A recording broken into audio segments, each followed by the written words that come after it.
Hello friends, I am Sunita Fadkule, working in Mechanical Department of Jaywantrao Sound College of Engineering, Hadapsar. So in the earlier lecture, we have seen what are the three different methods to determine the equation of motion and how to find out natural frequency of any vibratory system. So today we are going to solve two problems. So first problem is, the problem statement is like this: determine the natural frequency of the following system.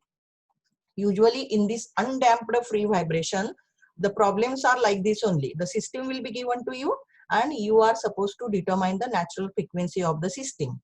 So let us study what is the system. So in this system, there is a simple pendulum having mass m. The length of the string is L. There is a spring which will connect simple pendulum with the fixed point A, and spring is having stiffness K. Okay, so if I pull this mass towards, suppose, right, and release it, this simple pendulum will vibrate by angle theta. So it will vibrate in this direction. Okay, so we are supposed to find out what is the natural frequency of this system. So let us see, there are two diagrams. This is the original diagram and this is the diagram we have drawn in displaced position. Always whenever you have to determine the natural frequency, first you have to write down the equation of motion. And how to write down the equation of motion? By applying Newton's second law. And to apply the Newton's second law, we have to always draw free body diagram in displaced position. That means this simple pendulum should be displaced from the equilibrium position. So in this figure, see, this is the displaced position of simple pendulum. Okay, and what are the, now you have to show different forces acting on this system, and then only we will be able to apply the Newton's second law of motion. So what are the forces acting on this system? See, there is a mg, weight acting downward. Then this is inertia torque, IO theta double dot. You know inertia torque is given by I alpha. So IO is the mass moment of inertia of this bob or about this point, fixed point O, about which this pendulum is vibrating. And theta double dot is angular acceleration. So this is the inertia torque. Now why I have shown this in the anti-clockwise direction? Because your displacement is taking place at this moment in the anti-clockwise direction. So inertia torque will be always shown in the direction of motion whenever you want to apply Newton's second law of motion. So this is inertia torque, this is weight mg. Okay, and now there will be one more force, okay, that is provided by the spring. So when this pendulum is moving towards right, spring is getting stretched by x amount. Okay, so what is the spring force? Stiffness is K, displacement is x, so spring force will be K into x. In which direction it will be applicable? As spring is getting stretched, spring force will be towards left.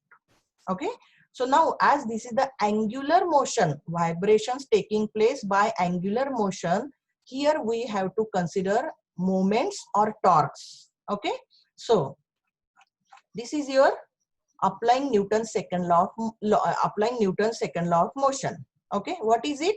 F is equal to ma. You know, F is the inertia force, ma is the summation of all the forces. So here, as it is the angular motion, force is replaced by torque. So inertia torque is equal to summation of all the torques. Now we have to always consider the sign convention. Any direction positive, other direction negative. So here I am considering anti-clockwise direction positive for inertia torque. Hence, for remaining torque also same sign convention to be applied. That means anti-clockwise positive. Okay. Now inertia torque, see inertia torque in the anti-clockwise direction. So that is, I have shown here, IO theta double dot is equal to summation of remaining torques. Okay, so what are the two forces we have considered? Mg is there, so moment by mg about point O, and moment of spring force about point O. Okay. Now let us see here. This is your mg acting downward. So what is the moment of mg about point O? Mg into perpendicular distance. Okay. How much is this perpendicular distance? See, this is length L. Okay. This is angle theta. So how much is this distance? Using trigonometry, L sine theta. So what is the moment by mg about O? Mg into L sine theta. This is the magnitude. What is the direction? Moment of mg about point O. It is clockwise. So negative, because we have considered anti-clockwise positive. So what I have written here, minus mg into L sine theta. Okay, this is the moment by mg. Now let us consider moment by spring force. Okay, what is the magnitude? See, force is k into x. So what is the moment of spring force about this point O? Kx into this perpendicular distance. Okay, how much is this distance? See this diagram, original diagram. The distance of spring from this upper surface is given A. So here also A, O, B dash. This distance is A. So again, using the same trigonometry, how much is this distance? Sorry, how much is this distance? That means spring force into perpendicular distance. See, this is A, this is angle theta. So this is A cos theta. Okay. So what is the moment? Kx into A cos theta. Now it is clockwise or anti-clockwise? See, this is clockwise. So again it is negative. So what will be the moment? Minus Kx into A cos theta. Okay. So let us see here. Minus Kx into A cos theta. So this is our equation of motion. IO theta double dot is equal to minus mgl sine theta minus Kx into A cos theta. Now there are two variables here. See, theta is also variable and x is also variable. But these two variables, now as this is a single DOF system, there should be only one variable. Okay. And x and theta are related with each other. So that means there are not two separate variables. These two variables are connected. So always whenever there is x is also present, theta is also present, either you have to write down theta in terms of x or x in terms of theta. So let us write down this x in terms of theta. Okay. So again, using the same trigonometry, O, B dash B, what can you write down for x in terms of theta? As this is A, this is theta. So x is given by A sine theta. Okay. So putting the value of x is equal to A sine theta. Okay. In this equation. So what we are getting? IO theta double dot is equal to minus mgl sine theta as it is minus k A sine theta into A cos theta. This is the equation. Now we have to simplify this equation and determine the natural frequency. So always remember, in vibration, motion is very fluctuations are very small. So always whenever it is a sine theta and cos theta terms are present and you want to simplify the equation, okay, so as theta is very small, sine theta is replaced by theta and cos theta is replaced by 1. Okay, so putting sine theta is equal to theta here and cos theta is equal to 1 here.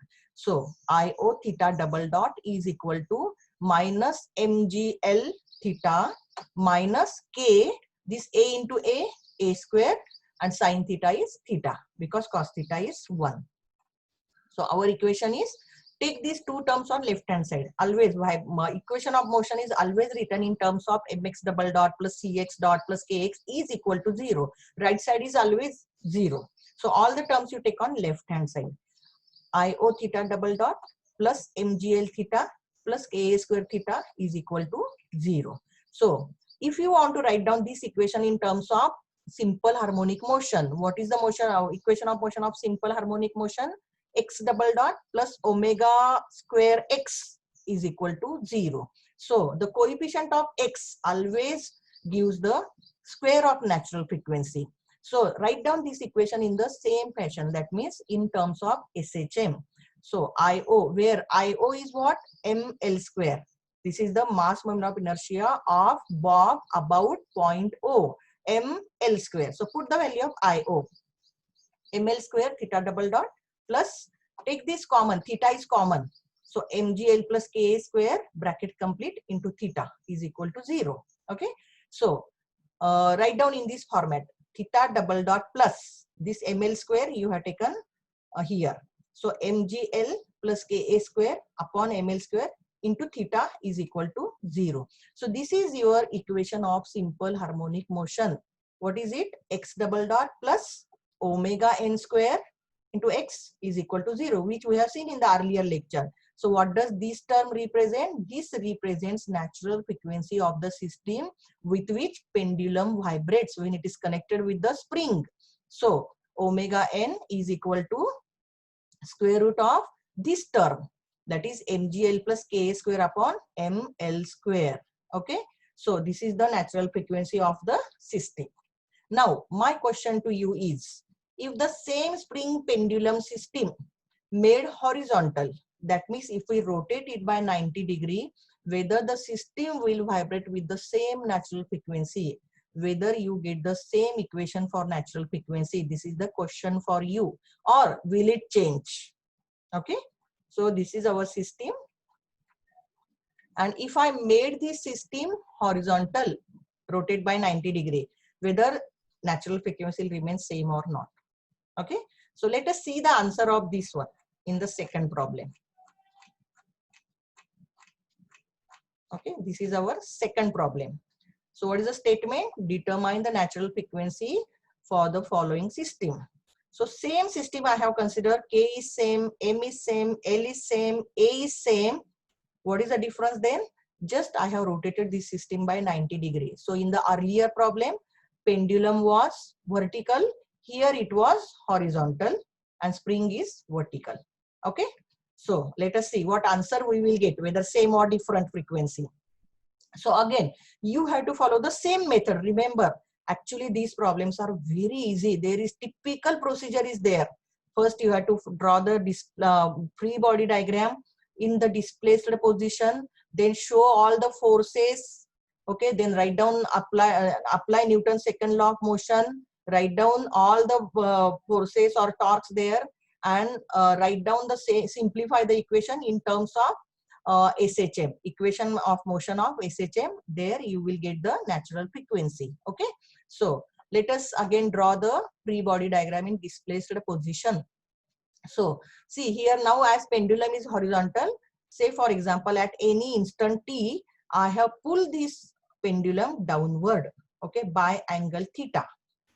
Okay, and release it because this is the free vibration. Okay, there is no external force acting. External force only applied for the purpose of creating vibration. Okay, we have released the system. So I have taken this downward and release. What will happen? This pendulum will vibrate in the vertical plane about this point O. Okay, so what are the forces acting? Let us see. This is mg acting downward. Then this is inertia torque. In which direction it is acting? It is clockwise now. Okay, because your pendulum is displaced towards downward, so IO theta double dot is also downward. That means it is about O, it is a clockwise. Okay, then what is the spring force? See here, this is the spring force. Okay, as spring is getting stretched downward, okay, spring force is acting upward, K into X. Now here I forgot to write down delta. Here it is mistake. So please correct this mistake whenever you will solve this problem. See, in the earlier case, spring was horizontal. So there was no question of static deflection of the spring due to mg. In the earlier lecture, we have seen mg is equal to k delta, always in the equilibrium position when no force is, no system is not vibrating. So here also, say consider this figure A. When this mg, see there is a force acting in this equilibrium direction also, mg. So because of this mg, this spring will deflect somewhat. That is known as a static deflection of the spring. So how much it is it deflects? By amount delta. So mg is always equal to k delta. So whenever you want to consider mg, delta must be considered. So here k into bracket, what is the total deflection of the spring? Not x, x plus delta. Remember, because you are considering mg. Okay, so mg is the force or weight, and here spring, how much is the total spring force here? K into bracket x plus delta. Okay. Now again, as this is the angular motion, vibrations in the angular motion, you have to consider the moments. About which point? About the point about which vibrations are taking place, that is this point O. So all the forces, the moments are to be taken about point O. Okay. So let us apply the Newton's second law of motion here again. Applying Newton's second law, inertia torque is equal to summation of all the torques. Again, what sign convention I will be considering? Always I consider inertia force direction positive. Okay. So as it is acting clockwise, I have considered clockwise direction positive here. Similarly, for remaining torques also clockwise direction positive. Okay. So what is the inertia torque? IO theta double dot is equal to remaining torques. Okay. So let us see the remaining torque. This is mg. Okay. About point O, what is the moment of mg? Mg into perpendicular distance. How much is this perpendicular distance? See, this is length L. So consider the trigonometry, this triangle. So how much is this distance? This is L cos theta. Okay. So mg into L cos theta. This is the moment by mg about point O. Now whether it is clockwise or anti-clockwise, see it is a clockwise, so positive. Okay. So what we have written here, mg into L cos theta. This is the torque or moment. Now spring force, moment by spring force. See, it is direct in the acting in the upward direction. So what is the moment of spring force about this point O? Spring force into this perpendicular distance. Again, using trigonometry, see this is length L, this is length A. So how much is the distance, perpendicular distance from spring force to O? This is A cos theta. Okay. Now whether it is, this moment is clockwise or anti-clockwise? It is anti-clockwise. So negative. So what is the spring force? K into x plus delta into distance A cos theta. So we have written here minus K into bracket x plus delta, this force into A cos theta. This is the distance. Okay. Now again, here you have to apply the same analogy, that is x is equal, x you have to write down in terms of theta. So using again this trigonometry. Okay. The displacement of the spring is x. So how much is x in terms of theta? This is x is equal to A sine theta. Okay. Using triangle OBB dash. X is equal to A sine theta. So put the value of x here. Okay. X is equal to A sine theta. Okay. Now just see this equation now. IO theta double dot is equal to mgl cos theta minus K, putting the value of x is A sine theta plus delta into A cos theta. Okay. Now as theta is very small, again sine theta is equal to theta, cos theta is equal to 1. So your equation simplifies to IO theta double dot is equal to mgl minus K into bracket A theta plus delta into A. Now open the bracket. mgl minus K A square theta, this A into A, minus K delta A. Okay. Now consider this mgl and K delta A. Okay. Let us go to equilibrium position diagram. See, in the equilibrium position, if we consider the moment by forces, what are the two forces? mg is acting downward. So what is the moment by mg? mg into L. Okay. This is acting clockwise. And what is the spring force? As spring is deflected somewhat downward, spring force will be upward. How much is the spring force? K into delta. So what is the moment of this spring force about point O? K into delta into A. So mg into L clockwise must be balanced by K into delta into A, which is anti-clockwise. So in the equilibrium position, these two moments always neutralize with each other. Mg into L must be equal to K delta into A. So let us see this equation. What we getting? mgl minus K delta A. Okay. So these two moments are getting cancelled because those are equal and opposite to each other. Okay. So what is remaining now? IO theta. See, this is IO theta. The IO theta double dot is equal to minus KA square theta. So again, take this term on left hand side. So IO theta double dot plus KA square theta is equal to 0. Now put the value of IO, that is ML square into theta double dot plus Ka square into theta is equal to 0. Again, write down the equation in this format. Take this ML square into the term of theta. So theta double dot plus Ka square upon ML square into theta is equal to 0. So this is the equation of motion of simple harmonic motion. So x double dot plus omega n square into x is equal to 0, or theta double dot plus omega n square theta is equal to 0. So what is the value of omega n? Square root of Ka square upon ml square. This is representing omega n square. Okay. Now you got the answer. In the earlier problem, the natural frequency was different than this equation, and here it is different. Okay.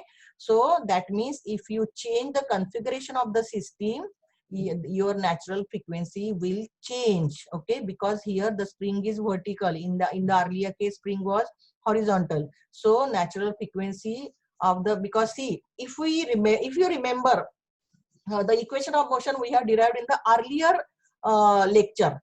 What was the equation of motion or natural frequency for simple pendulum? Only simple pendulum. There was no spring. Do you remember? Omega n is equal to square root of G upon L. Okay. So natural frequency of the simple pendulum is dependent on G and L. So if I change the length of the simple pendulum, frequency will change. If G is not there, okay, means G, now see, in the earlier diagram, mg we had considered, but spring was horizontal. Okay, so there was no k delta we had considered because spring was horizontal. Okay, but here in this case, mgl is balanced by k delta a. So here this G comes into picture due to spring force. In the earlier also there was G we are considering, but spring was horizontal, so effect was different. Here as spring is vertical, its effect is different. Okay, it is static deflection of the spring is taking place in this problem. In the earlier problem, static deflection of the spring was not taking place because of its horizontal position, and because of that one, in both the system will vibrate with different natural frequency. Did you understand? Okay, so now I will be giving you the homework for few problems that you have to solve in your notebook and put it on the Moodle. Okay, hope you have understood this procedure, how to write down equation of motion of any vibratory system and how to determine the natural frequency. Okay, in the next lecture we will solve some different problems on finding out the natural frequency. Okay, thank you very much.